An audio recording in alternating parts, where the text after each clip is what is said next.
creating a 3D model in a CAD software such as Onshape or any other similar CAD softwares such as SolidWorks, Fusion 360, or Autodesk Inventor, the model always begins with a sketch. In order to create a sketch, click here on the Create New Sketch button. You then need to select a sketch plane, which is an imaginary line in space where you will draw your sketch onto.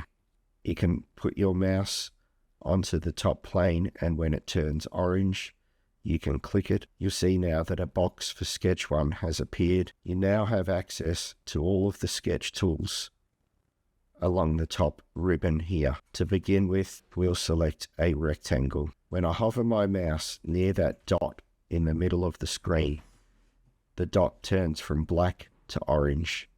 This is the origin, and you should always begin your sketch referencing that origin.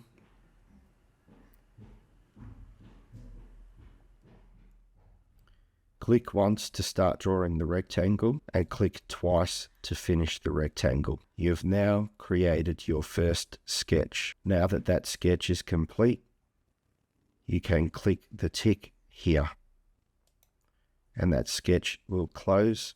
It is now ready to have 3D features applied to it.